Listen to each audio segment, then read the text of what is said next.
말씀을 나누겠습니다.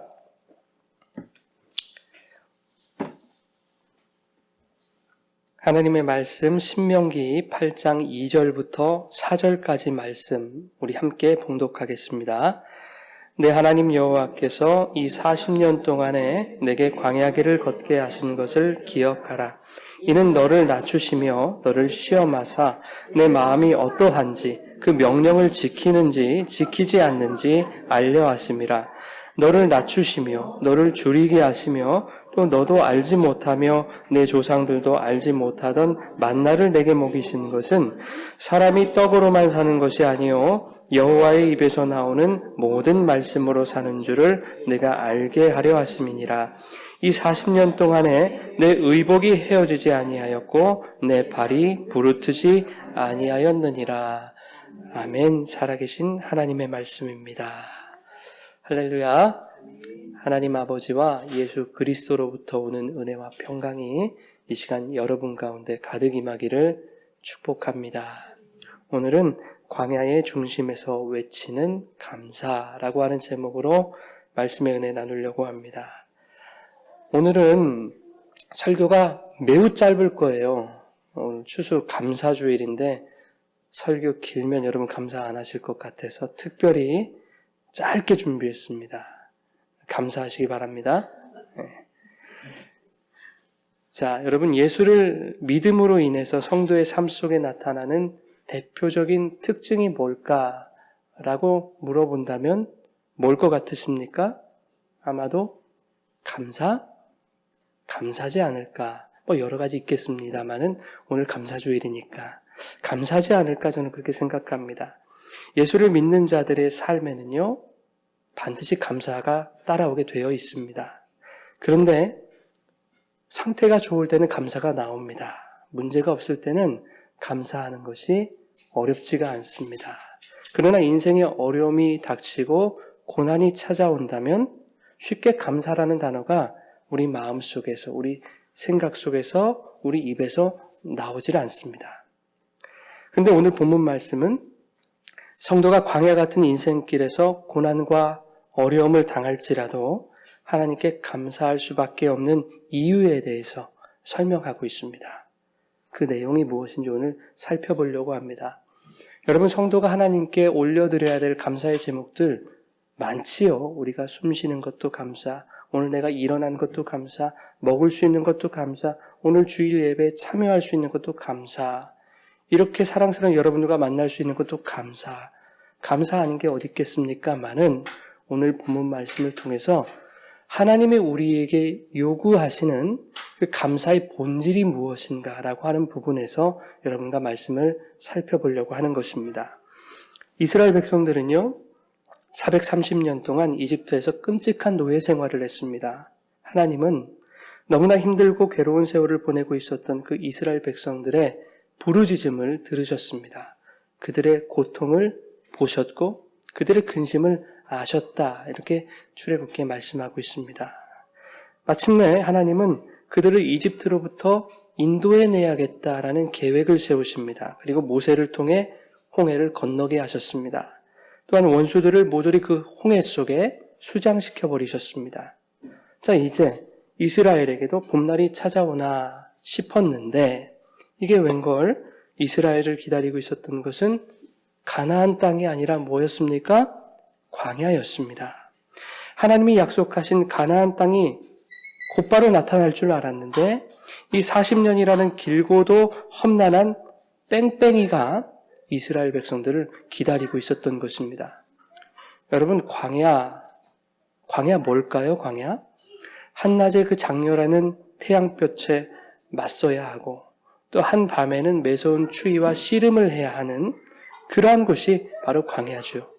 비옥한 토지 덕에 늘 풍성했던 그 애국과는 달리 풀 한 폭이 찾아보기 힘든 그 척박하고 황량한 땅이 바로 광야였습니다. 물 한 모금 마시는 것도 힘들었던 곳, 그곳이 바로 광야였습니다.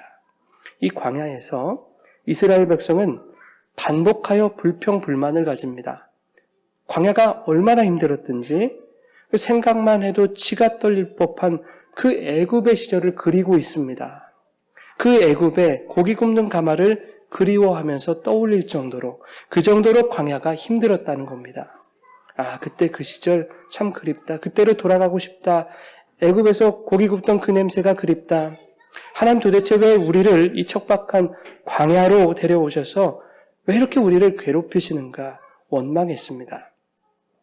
하나님께서 애굽에서 종살이하던 이스라엘의 그 고통을 보시고 야, 이거 안 되겠다. 내가 사랑하는 내 백성 이스라엘을 종살이에서 이제 해방시켜야 되겠다.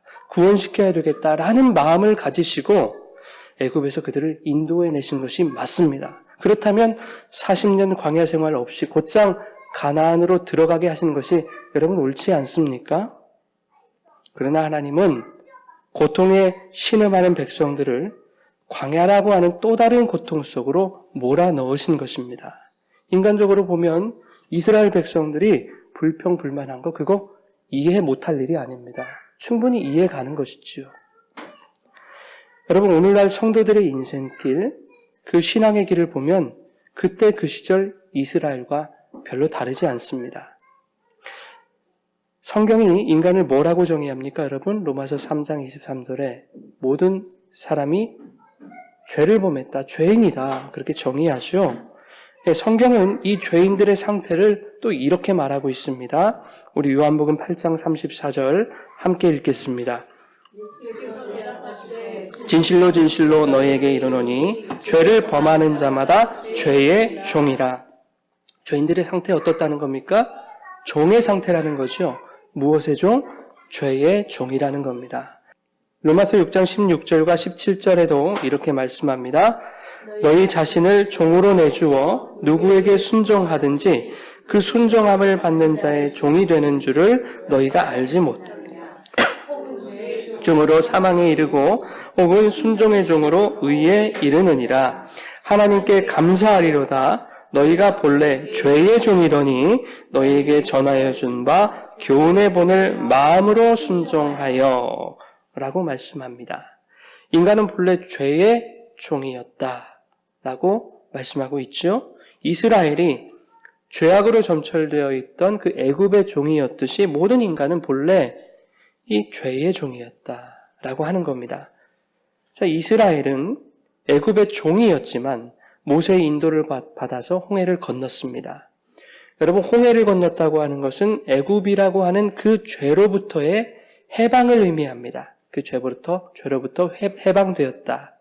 그런데 고린도전서 10장에 보니까요, 이스라엘이 홍해를 건넌 그 사건을 모세에게 속하여 세례를 받은 것으로 묘사하고 있더라 하는 겁니다. 우리 고린도전서 10장 1절과 2절 같이 읽겠습니다.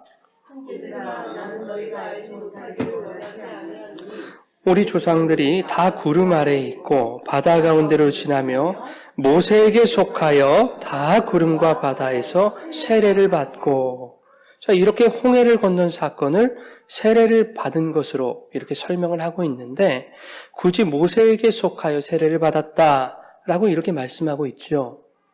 여기서 모세에게 속하였다라고 하는 말, 이 말은 이스라엘이 모세 속으로 완전히 들어갔다라고 하는 뜻입니다. 예수님께서 세례를 받으시죠? 요단 강물에서 세례를 받으시는데 요단 강물 속으로 들어가십니다. 그래서 전치사 에이스라고 하는 전치사를 씁니다.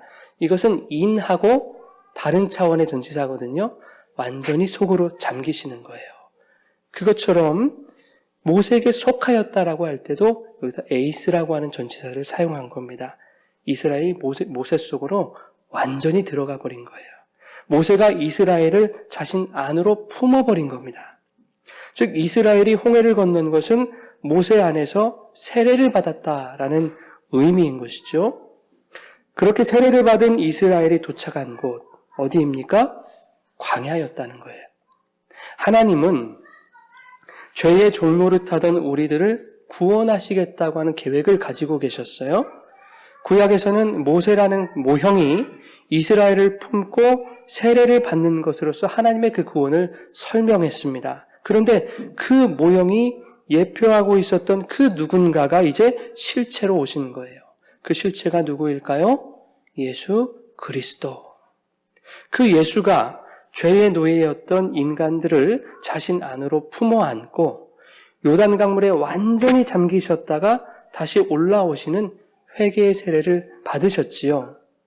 그 예수 안에서 영적 이스라엘인 교회, 그 성도가 세례를 받은 거예요. 예수 안에서 세례받은 것은 무엇을 의미합니까? 죄로부터의 해방을 의미하는 거예요. 그래서 교회는, 그리고 성도는 예수 그리스도 안에서 세례를 받음으로 죄와 사망의 권세에서 해방될 수 있는 것입니다. 그래서 이렇게 말씀하죠. 로마서 말씀에 그러므로 이제 누구 안에서 그리스도 예수 안에 있는 자에게 결코 정죄함이 없나니 이는 그리스도 예수 안에 있는 생명의 성령의 법이 죄와 사망의 법에서 너희를 해방하였다. 누구 안에 있는 생명입니까? 예수 그리스도 안에 있는 생명으로 말미암아 우리가 죄로부터 해방된 것입니다. 자, 그런데 죄의 노예였던 자들이 예수 안에서 해방이 됐는데 해방된 우리들의 인생이 처한 현실은 어떻습니까, 여러분? 여전히 우리는 이 세상에 살고 있어요. 여전히 우리는 광야에 살고 있습니다. 예수 안에서 홍해를 건넜으면, 예수 안에서 세례를 받았으면 성도의 인생에 바로 가나안이 찾아오거나 바로 천국이 찾아와야 되는 거 아니겠습니까? 그러나 우린 여전히 죄악으로 창궐한 이 세상 속에 살고 있더라 하는 겁니다. 어둠과 죄의 권세 아래서 힘겨운 영적 전쟁을 싸워가면서 그렇게 살아가고 있지 않습니까? 여러분 사도행전 7장 38절의 말씀 같이 읽겠습니다. 광야 교회에 있었고 또 살아있는 말씀을 받아 우리에게 주던 자가 이 사람이라. 이 사도행전 7장의 말씀은요, 스데반 집사님이 순교 당하시기 전에 설교했던 내용입니다. 그 중에 일부인데 모세에 대해서 지금 설명하고 계시는 거예요. 그런데 설명하시면서 광야 교회라고 하는 표현을 쓰고 있죠. 여기서 교회라는 말은요, 회중이라고 번역을 할 수 있습니다. 근데 고린도전서 1장 2절에 보면 교회를 어떻게 정의하고 있습니까, 여러분? 교회는 건물이다? 건물 아니다. 우리다. 성도 한 사람 한 사람을 교회다 이렇게 얘기하고 있죠. 자, 성도 한 사람이 모이면 회중이 되겠네요? 그러면 회중이 뭐다? 교회다 하는 얘기입니다. 즉, 교회는 광야 위에 놓여 있다라는 것을 말하고 있는 거예요. 교회인 성도의 인생은 광야 위에 놓여 있는 것입니다. 교회는 온실교회가 아니라 광야교회다라고 하는 것을 스데반 집사님이 설명하고 있었던 거예요. 그래서 그 교회가 광야 위에 놓여 있기 때문에 예수 안에서 세례받은 성도들의 삶이 광야처럼 힘들고 어려울 때가 많이 있는 것입니다. 예수를 믿기만 하면 나의 가난이 끝나고, 예수를 믿기만 하면 나의 질병이 떠나고, 예수를 믿기만 하면 앞으로 나의 인생이 순탄해지고 하는 것들. 여러분, 그게 틀린 말입니까? 틀린 말이에요? 예수님 충분히 가능하지 않으세요? 그렇게 못하시는 것 아닙니다. 그런 능력이 충분히 있으신 분이에요. 주님의 뜻이라면 그런 은혜도 얼마든지 부어주실 수 있는 거예요. 문제는 그렇게 되는 것을 예수 믿는 목적으로 삼는 것, 그것이 바로 문제인 겁니다. 예수 믿으면 광야도 거치지 않고 곧장 가나안 땅 밟을 수 있다고 그렇게 생각하는 것, 그것이 우리 신앙인들의 문제 아닙니까? 가난을 끝내려고 예수 믿고 좀 편하게 살려고 예수 믿는 것, 그것은 하나님이 정하신 성경의 원칙에서 한참 벗어나는 것입니다. 여러분, 화살이 관역에서 벗어나면 몇 점입니까? 몇 점이에요? 네, 빵점이죠? 그러면 성도의 삶의 목표가 하나님의 목적에서 벗어나면 몇 점입니까? 빵점이에요. 그래서 성경은 그 빵점을 죄라고 하는 겁니다. 하나님의 목적에서 벗어나는 것. 그것이 죄라는 거예요. 하나님이 성도의 인생 속에 광야를 설계하신 것은요, 분명한 목적이 있습니다. 우리 오늘 본문 2절 말씀 함께 읽겠습니다.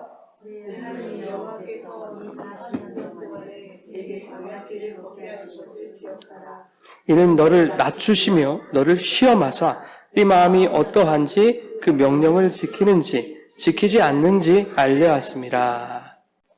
40년 동안 광야길을 걷게 하시는 것은 이스라엘을 뭐 하시기 위함이다? 시험하시기 위함이다. 왜 시험하시려는 것일까요? 이스라엘 미워서 시험하셨을까요? 그들의 마음이 여전히 죄악으로 가득한 그 애굽으로 향해 있는지, 아니면 광야 생활이 아무리 힘들고 고될지라도 애굽에서 인도하여 내신 그 하나님을 믿고 그분을 의지하고 그분과 함께 광야길을 함께 걸어갈 수 있을 것인지, 그것을 시험하시려는 거예요. 광야를 걷게 하셔서 고생시키시려는 것이 아니라 그 광야 끝에 주어질 가나안 땅에 한 사람도 낙오되지 않고 들어가게 되기를 바라셨기 때문입니다. 그래서 시험하신 거예요. 3절 읽겠습니다. 너를 낮추시며 너를 줄이게 하시며 또 너도 알지 못하며 내 조상들도 알지 못하던 만나를 내게 먹이신 것은 여호와의 입에서 나오는 모든 말씀으로 사는 줄을 내가 알게 하려 하심이니라. 아멘. 너희를 낮추시고 배고프게 하셔서라도 무엇인가를 알게 하시려고 광야를 계획하신 거예요. 사람은 눈에 보이는 환경이나 조건, 내가 움켜쥐고 있는 소유나 세상적인 물질에 의하여 사는 것이 아니다. 사람은 하나님의 말씀으로 사는 것이다 라고 하는 것을 가르치시기 위하여 광야를 우리에게 허락하신 겁니다. 출애굽기 2장에서 이미 하나님은 약속하셨어요. 뭘 약속하셨는가 하면 내가 이스라엘을 애굽의 손에서 건져내겠다. 그리고 그들을 인도하여 아름답고 광대한 땅, 젖과 꿀이 흐르는 땅에 내가 너희를 반드시 데려가겠다. 이렇게 약속하셨어요. 하나님은 이 말씀, 이 약속대로 이행하시는 것뿐이에요. 그래서 사람은 하나님의 이 말씀으로 사는 것이다. 이렇게 말씀하고 있는 거예요. 하나님이 이 말씀을 이행하셔야만 이스라엘이 광야에서 살 수 있는 거죠. 하나님이 그 약속하신 그 말씀을 이행하지 않는다면 어떻게 되겠습니까? 가나안이 문제가 아니라 여러분 광야에서 다 죽게 되는 거예요. 하나님이 이행하시지 아니하면. 그러니 사람은 하나님의 말씀으로 산다라고 하시는 겁니다.